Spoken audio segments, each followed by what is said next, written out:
প্রিয় ভিউয়ার্স, শখের রাজা শেখ আমারের পক্ষ থেকে আমি জিতেন্দ্র পাল দেশে বিদেশে কাছে এবং দূরে থেকে যে সকল ভাই বোন বন্ধুজন আছেন তাদের সকলকে প্রীতি ও শুভেচ্ছা জানিয়ে শুরু করছি আজকের নিত্য নতুন আরেকটি প্রতিবেদন।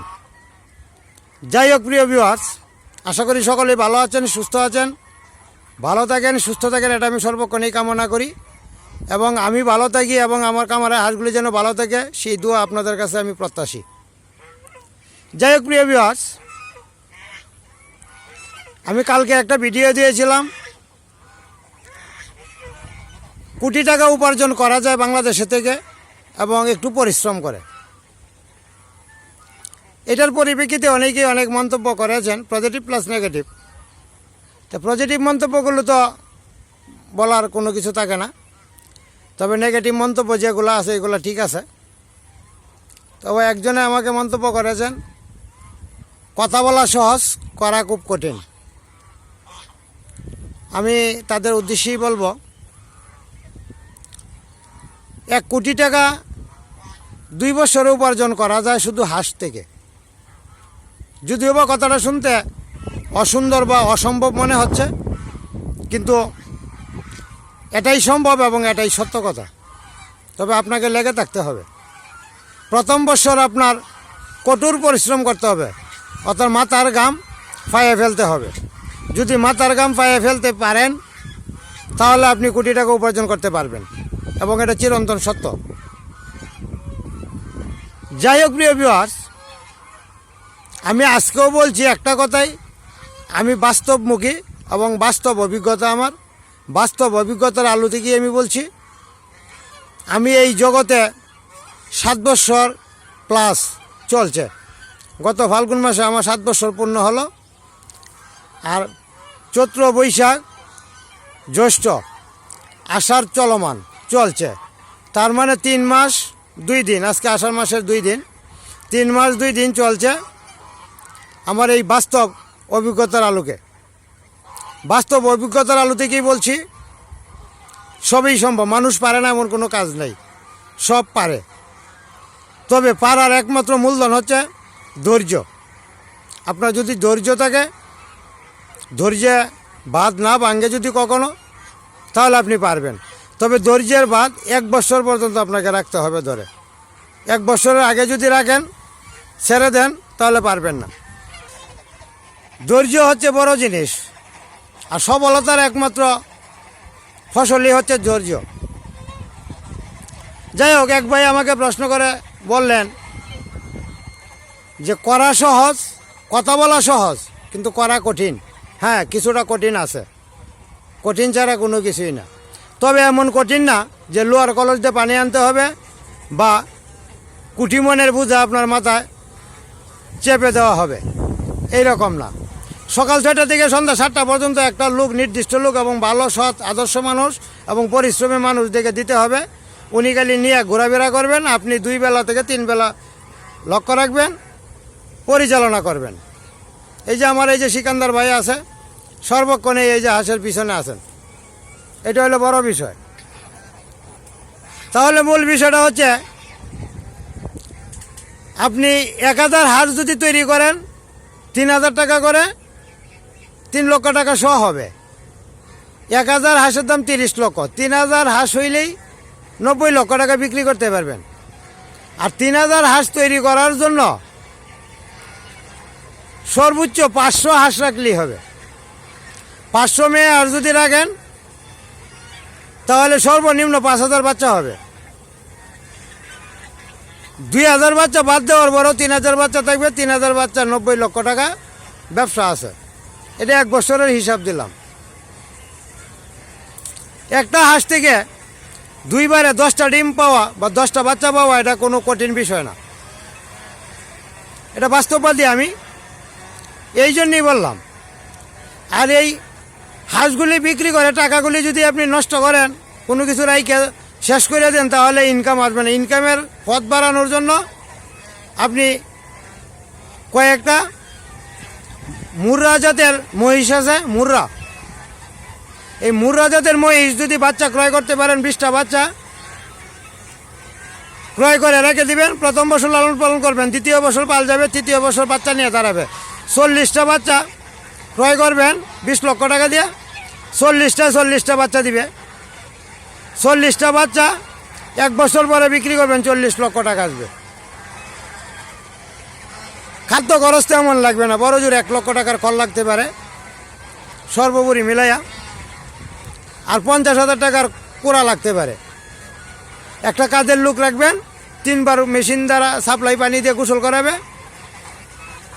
আর বাচ্চাগুলিকে 3 বার খাবার দিবে। সকালে দিবে কুড়া মারে মিশাইয়া, 10টা 11টায় খড়ের সাথে খৈল আর কোড়া মিশিয়ে দিবে, 2টা 2:30 আবার দিবে, 5টার দিকে আবার দিবে। 3 বার খাবার দিবে, খড় কোড়া খৈল, 3 বার গোসল করাবে।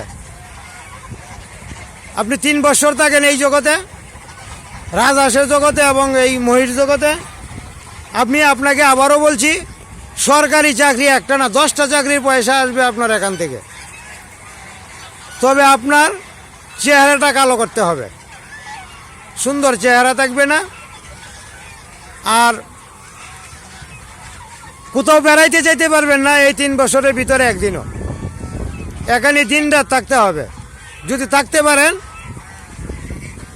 আপনার পিছন কেউ দৌড়াইয়া ধরতে পারবে না, বাস্তব অভিজ্ঞতা থেকে বলছি। 40টা মহিষ রাখলে বড় জোর 1 কাঠা জায়গা হইলেই চলবে, ঘর এবং করের জায়গার জন্য। আর হাঁস রাখার জন্য একটু অংশ চারণভূমি রাখবেন, নদীর কাছে থাকলে ভালো। 2 কাঠা পুকুর যদি থাকে তাহলে যথেষ্ট। আপনি দানাদার খাদ্য দিয়েই, বাইরে থেকে কুচুরি বানা কেটে এনে দিয়েই রাখতে পারবেন। 3 থেকে 4 কাঠা জায়গার যদি একটা পুকুর থাকে, আর যদি কুচুরি বানা সঞ্চয় করে রাখতে পারবেন, দানাদার খাদ্য যদি 50 মণ রাখতে পারেন, 500 হাঁস লালন পালন করতে পারবেন অনায়াসে। আর এই অনায়াসে লালন পালন করার ফল 3 বছর পর আমি যা বলছি তাই হবে। যদি 1 টাকা কম হয় আমাকে পরে বলবেন, তবে করতে হবে।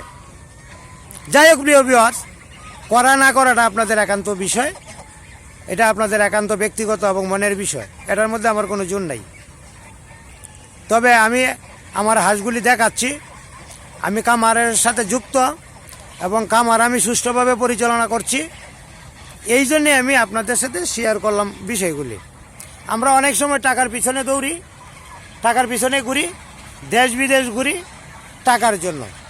আসলে টাকার জন্য ঘুরতে হবে না, একটু বুদ্ধি কাটিয়ে চলেন, উদ্যোক্তা হন, টাকা আপনার পিছে ঘুরবে। টাকার পিছে আপনাকে ধরতে হবে না, ঘুরতে হবে না।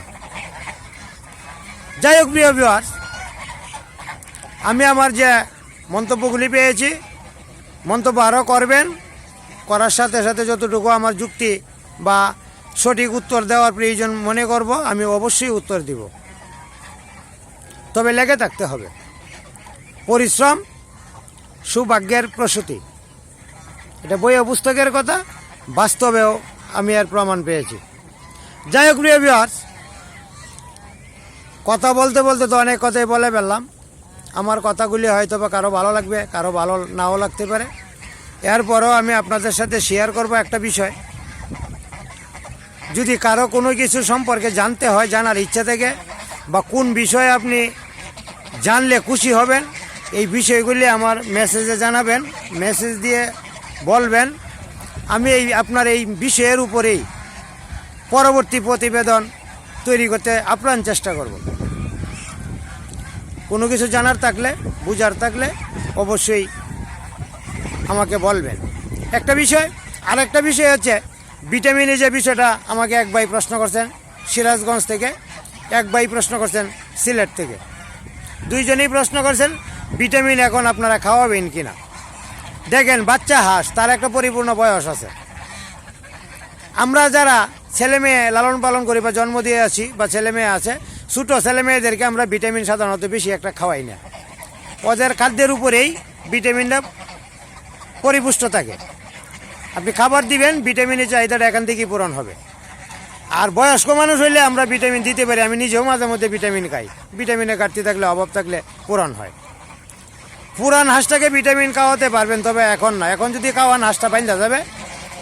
যদি স্বাস্থ্য চেহারা বাইন্দা যায়, তাহলে আপনার ডিম দিবে কম এবং ডিম দিবে ছোটো। বাচ্চা হবে ছোটো, সংখ্যায় কমে যাবে। আর ছোটো হাঁসটাকে এখনই ভিটামিন দিবেন না, দিলে হাঁসটা আরও বাইন্দা যাবে, তৈলাক্ত হয়ে যাবে।